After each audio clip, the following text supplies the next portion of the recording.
This is not how real hackers use Nmap.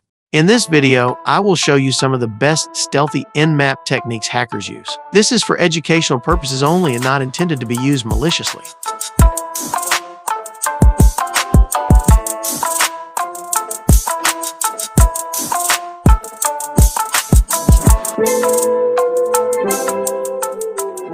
Let's start with the most basic, which is SYN scanning. Under normal condition, a full TCP handshake between sender and receiver must be completed as per RFC specifications. That is, for every SYN, there must be an ACK. SYN scanning exploits it by intentionally making the handshake broken or incomplete. That means an attacker forced both ends not to adhere with the protocol specifications. When a port is open, attacker will send an RST packet. That makes the handshake incomplete, and a weak firewall will not log that connection as if nothing happened. When a port is closed, there is no special action needed from attacker, as this will just go through a normal TCP transaction. Before going on the terminal and trying these attacks, let's quickly walk through on today's simulated environment. We will have an attacker and target residing on same VM network. We will create a Python script that will emulate services running on well-known ports. A vulnerable FTP server will also be used to aid us with FTP bounce attack. In finding zombie candidates, we will use some of the devices on my home network. Lastly, we will go beyond my local network to explore decoys and proxy attacks. To make the setup realistic, we will adjust the firewall rules as we go along in each type of attack. Now let's take a peek on the script that will provide us mock services. Although we can manually install those services, our machine have limited resources only and will be an inconvenience for this demo. Inside the target, we will use socket module to give us low-level APIs to handle the TCP transactions. We will also use threading module to help us launch the mock service in their own thread. We will then define the bind IP and ports we will emulate and publish. To further isolate each service, we will use a standard class definition and launch each service on its own instance. Inside the class, we will have a method that will create the socket binding and make it listen indefinitely. Then we will have a method to create the socket on its separate thread. Lastly, we will add a message for every full TCP handshake we received. This has a special purpose on the later sections, so stay tuned. Now let's run this mock services and do some scans. For us to see the difference between a normal and a SYN scan, we will launch a TCP connect scan first. We will also capture a non-SSH packet from the attacker. Trying a normal TCP connect scan for port 445 on the target produced the following packet capture. The attacker sends first a TCP SYN packet to target. Target reply with TCP SYN ACK packet back to the attacker. The dot you see in the list of TCP flags corresponds to the ACK flag. Finally, attacker sent an ACK packet to the target, completing the TCP three-way handshake. It is important to note that when you run Nmap using a non-root user, it will default to a normal TCP connect scan, as you don't have permission to craft a custom packet that can also be done using -st flag. So always be aware on your current privileges, as this will affect the stealth features of Nmap. Now that we know what is a TCP connect scan, let's now try to do a SYN scan by launching Nmap as root. Going back to the packet capture, we still see the initial SYN packet from attacker and SYN ACK reply from target. But this time we don't see the final ACK reply from attacker, but instead it sent back an RST packet. That didn't adhere to the protocol specifications in RFC 793, which makes the TCP transaction anomalous. We can also notice that our mock service didn't log the connection, as we only designed it to capture full TCP handshakes. Another way of launching a SYN scan, which most people are familiar of, is by using the -ss flag. Although that was originally designed to be stealthy, this is no longer possible on modern firewalls, as they are intelligent enough to detect SYN flooding attacks. Having that limitation of SYN scans, let's now discuss the FIN, NULL, and XMAS scans. If a system is compliant with our favorite RFC 793, if it receives a packet with either or all FIN, ERG, and push flags set destined on an open port, it must ignore it. Alternatively, if that kind of packet is destined on a closed port, the system must reply with RST packet. To elaborate further, as long as the initial packet doesn't include SYN, ACK, or RST bits, it can be still used for the same purpose. In fact, a packet with no flag set is the basis for a NULL scan, and a packet with all FIN, push, and ERG flags set is the XMAS scan. Let's go back to the terminal. Let's look for an open and a closed port. We will again filter some of the packets so we can understand what's happening under the hood. Launching a FIN scan using the -sf flag against an open port produced the following packet capture. As we see, since the port is open, the target didn't reply back to the attacker since it is compliant to the RFC. Not sure though why we see two initial packets from the attacker. I'll try to dig deeper next time, but I guess it's something related to Nmap scan engine. Now trying same FIN scan against a closed port forces the target to reply with an RST packet. Doing similar technique with NULL and XMAS scan will produce same results. Only difference is that the TCP flags will vary for each technique. Lastly, our mock service again is quiet and have no clue on what's happening.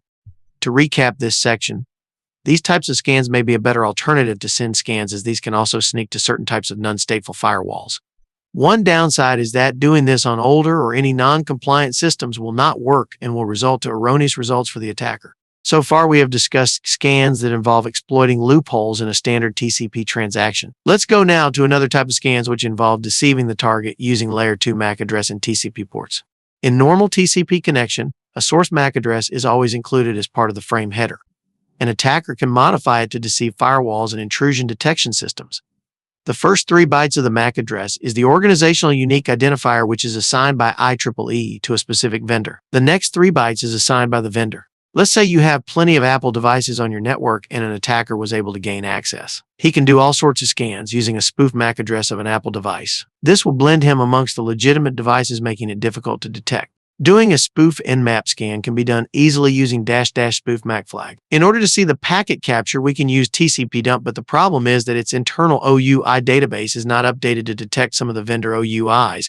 So let's go to the desktop environment of the target machine and observe the traffic in Wireshark. From here, we can easily see that Wireshark was able to detect our spoof MAC address as an Apple device. Going back to our Nmap scan, aside from a predefined MAC address, we can also tell Nmap to generate random addresses by passing 0. While spoofing MAC address is for deception, an attacker may also manipulate the source port in order to bypass firewall rules. For example, some firewalls have standard rules that allows connections that originate from port 53, as this is a legitimate reply from a DNS server. An attacker that encounters difficulty penetrating the firewall may manipulate the source port in order to gain access. In order to simulate this type of scan, let's add a rule on the target's firewall that only allows connections originated from port 53. To verify if the firewall rule is working, connecting to the target using Netcat hangs indefinitely because the packets are being dropped by the target. Similarly, if we try to connect without any special Nmap flag, the response is described as filtered. That means Nmap has no clear indication whether the port is opened or closed. Now, if we try to spoof the source port, we were able to gain access immediately. If these 2 spoofing techniques won't work, an attacker can leverage another deception attack, which is by using decoys. This type of scan aims to hide the real scan source by generating several packets having varying source IP addresses. Executing decoy scans can easily be done by passing a random number to -D flag. Upon executing this, we see that the target is flooded with random routable IP addresses, which makes investigation difficult. Well, that was a quick section about decoy scans. Let's go now to other type of scans that leverages proxies using DNS and TOR. During initial phase, Nmap performs host discovery to filter the list of targets that are active. Some services will only respond if they are accessed via a host name. In order not to miss those interesting targets, Nmap performs reverse DNS lookup against the IP addresses. The problem here is that the DNS query made can be detected and flagged out. To work around that, Nmap allows you to use external DNS servers. Although the targets are internal to the network, external DNS servers can still have a record of them. Proxying Nmap through an external DNS is very easy by just using the --DNS servers flag. Aside from DNS proxies, another popular proxy an attacker may leverage is TOR. TOR is a free network relay that anonymizes you by bouncing your packets through several layers of encryption. In order to use Nmap with TOR, we need to install proxy chains, which will redirect our connections to a TOR client. TOR client will find suitable relays and use their public keys to encrypt our packet. Once the packet reaches the guard relay, it will decrypt the outer part using its own private key. Same thing with middle relay. All outer layers will be removed on the exit relay. And finally, the packet is delivered to the target. These several encryptions are the reason why TOR is slow, so we need to be patient with it. Let's first install TOR and proxy chains. Then let's make sure TOR system service is up and running. Before using Nmap, let's verify if TOR relay is working properly by launching Firefox through proxy chains. As we see, we are now getting a Netherlands IP. We will launch it one more time to make sure the IPs are random. Now that we know TOR is working properly, let's now launch a scan against the Nmap public web page. Since TOR is slow, we want to avoid DNS resolution, so let's get the public IP. For some reasons, doing a SYN scan over TOR return results is filtered, so we will use a full TCP connect scan. We will also skip host discovery, as this will make our scan slower. Now, firing this up returned the proper result, which is an open HTTP port. Before ending this section, I just want to remind you that always make sure that TOR is running properly before running any tools you want to anonymize. Over 9 million FTP servers are still exposed over the internet. They can be used by attackers in FTP bounce attacks. Some networks have rules configured that allows only certain hosts to access a service. In certain situations where this involves a vulnerable FTP host, an attacker may exploit that to bypass the firewall restrictions.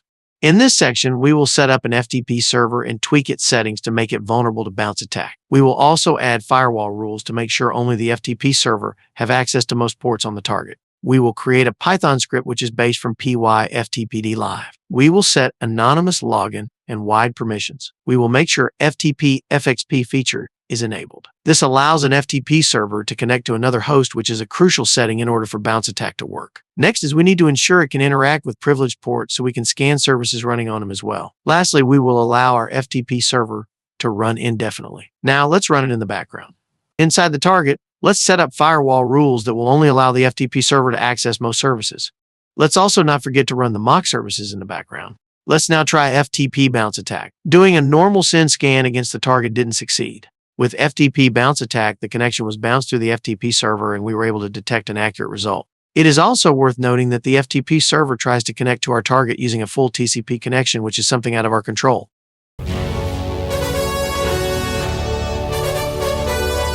Now for the final part of this video, we will learn a better alternative to FTP bounce attack which doesn't limit you to only FTP servers. Let's discuss one of the stealthiest scan out there, which is idle or zombie scan.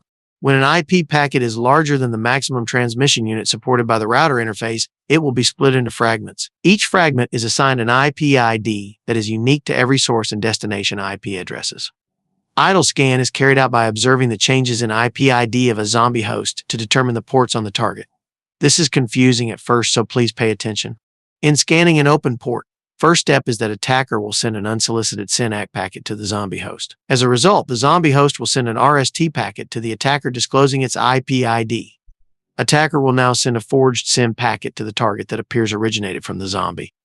Since the port is open, the target will send an unsolicited SYN ACK packet to the zombie. The zombie will become confused and will send an RST packet to the target increasing its IP ID. Attacker will send again an unsolicited SYN ACK packet to force the zombie to disclose its new IP ID. Being a dumb host, the zombie will send an RST packet to the attacker disclosing its new IP ID. If attacker noticed that the IP ID increased by 2, it will now infer that the port is open and idle scan is successful. Scanning a closed or filtered port is similar, but in this case, the zombie IP ID only increased by 1. Now let's try this. Let's use our FTP server as our zombie host, but it failed. We missed one crucial step. That is to find the right zombie. We need a zombie that will assign IP ID numbers incrementally. Do note that this is not a standard implementation and operating systems do this differently. The zombie also needs to be idle.